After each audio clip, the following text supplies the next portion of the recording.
In this video, we're going to go through all of our content and make sure that everything displays correctly and is up to date. There are a number of things that we're going to check, so let's start with the content pages.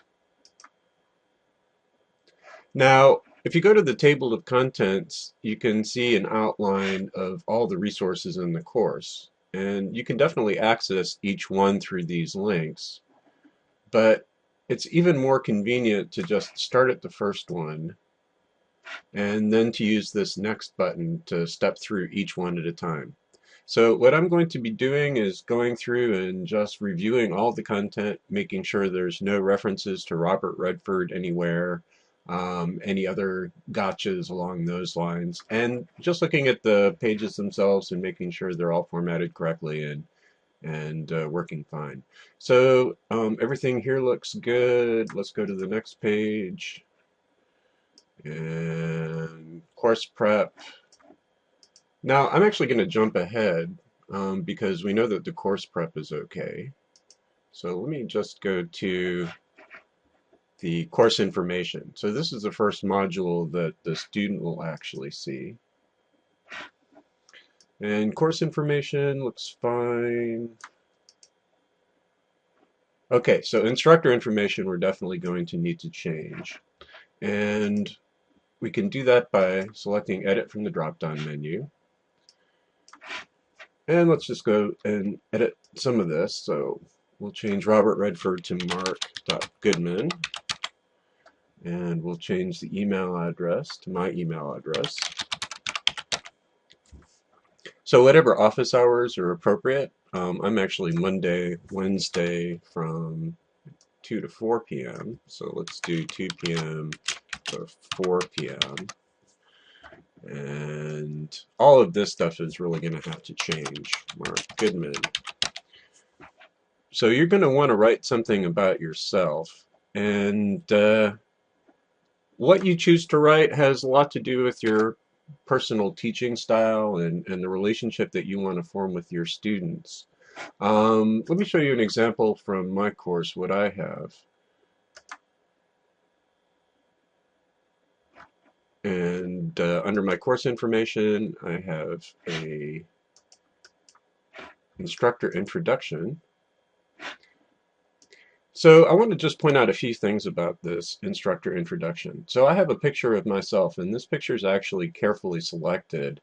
It's a picture of me in an informal setting, and the reason I picked an informal setting is I want to look like somebody who's approachable to my students. I don't want them to be afraid to contact me if they need help or guidance, and personally I sort of prefer a collegial relationship with my students. Um, Depending on what your style, your personal style, and your style as an instructor is like, this may or may not be appropriate. But you want to foster a relationship between you and your students in the online environment, and that gets started with what picture you select. I also talk a little bit about myself and my background, and what I do personally on this page is I talk about why I came to teach at PCC in the first place, and I share some of my personal experience and my mother's personal experience in the community college system, and explain why I think that what we do here is important. So once again, I'm establishing my background and beginning to forge a relationship with my students. For now, I'm just basically going to leave this blank. Or actually, let me go ahead and copy it. So I'm going to just select this portion here. And I'm going to copy it and go over to here and paste it. Good. So now it's personalized. I would go through the text and actually check a little more carefully. I don't have a video introduction for this particular class, so I'm going to get rid of the video introduction part. And then advice to read the syllabus carefully, that works for me, and the quote at the bottom works for me. So I need to change this picture here. And Mark Goodman.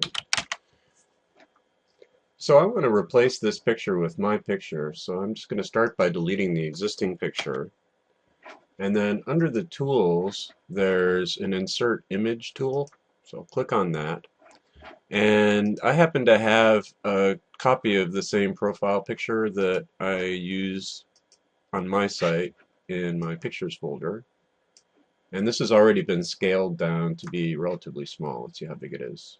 It's 200 by 266. So I'm just going to drag that into the upload box and choose the destination. I'm going to put it in my images folder and then click done. Now, the thing to remember about alternative text is that a blind student who's using a screen reader to view your course, the screen reader is only going to read textual information on the page. And when it comes to an image, it's going to just basically read whatever's in this alternative text. And if there is no alternative text, it will just skip over the image, and the student may not even know that the image is there at all.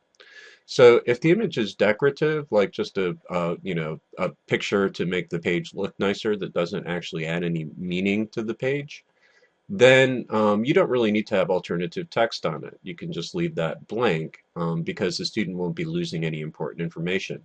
But if the image is used to convey information, then you should definitely put alternative text here so that when a screen reader gets to that image, the blind student will know that content. So for this one, I'm just going to go and say photo of Mark Goodman at Cannon Beach. And we see my image gets inserted into the right place. And so I think everything is good here now. Oh, welcome Mark Goodman. Now, it's likely that when you get your real takeover shell and you have 10 weeks worth of course content, you will probably miss some stuff. I know when I took over my course shell, the previous instructor had been using Blackboard and WebCT before we shifted over to Desire to Learn.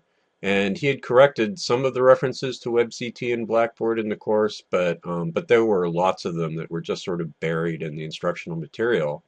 And after 2 years of teaching the course, I still don't think I've gotten all of them. Every once in a while, I get an email from a student saying, "Hey, what does this reference to WebCT mean?" And I ask them what page it's on, and I go in and I fix it. So maybe at some point I'll actually get all of them, but be prepared for the fact that you might miss some. It's not the end of the world because often your students will tell you, but just try to be as diligent as possible about finding all of them. So this is looking good. I'm going to update it, and I'm just going to continue scanning through a little bit. So syllabus. Now we already looked at the syllabus in a previous task, so hopefully most of this is good. This section has some real problems, but we're going to be fixing that later on, so I won't bother to do that now. Make sure you understand all the policies once again. And we'll continue to skip through. Course calendar we already took a look at, and so on.